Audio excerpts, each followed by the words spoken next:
Hello and welcome back to Newsline, brought to you by People's TV. Roughly 24 hours ago, reports began circulating that Ayatollah Khamenei had moved into an underground bunker. That information has now been confirmed by Iran International, a well-known international media outlet closely tracking events inside Iran. The confirmation suggests that Khamenei is preparing for a potential U.S. strike on Iranian territory.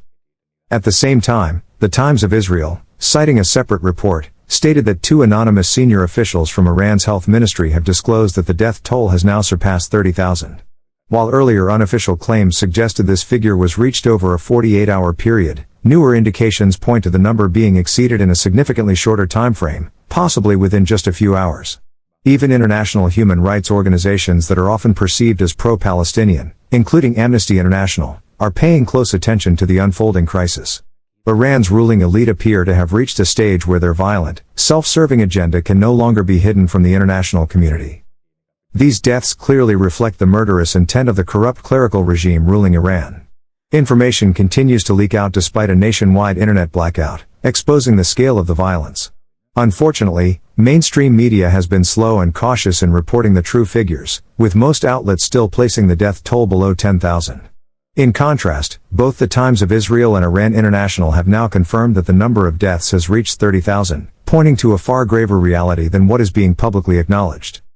Regarding possible U.S. involvement, there were clear divisions within President Donald Trump's inner circle. Early on, Vice President J.D. Vance was reportedly uneasy about direct U.S. military intervention. Recent reports, however, suggest a shift in position, with Vance now joining figures such as Secretary of State Marco Rubio and Pete Hegseth in supporting military action against Iran. Several senior advisors close to Trump are said to share this view. Beyond Washington, other key allies appear aligned with this stance.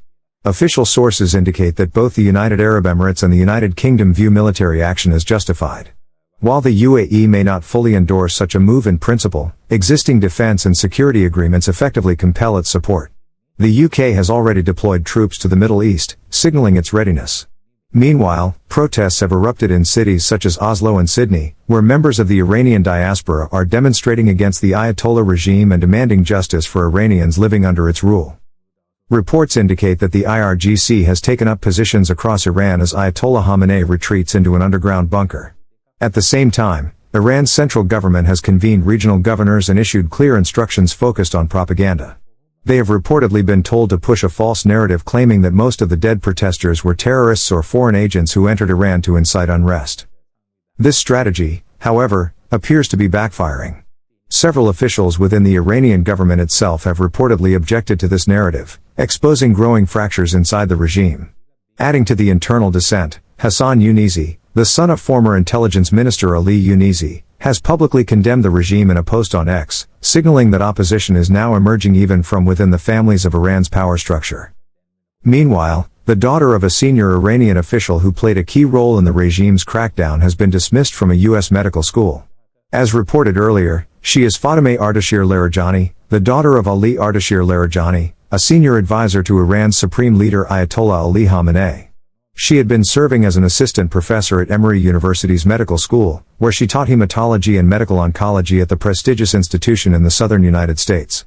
Her dismissal reportedly came after her family ties to one of Khamenei's closest advisors became known.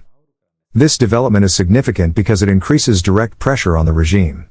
Iranian officials routinely denounce the United States while allowing their own families to live, study, and work in countries like the U.S., exposing a clear hypocrisy.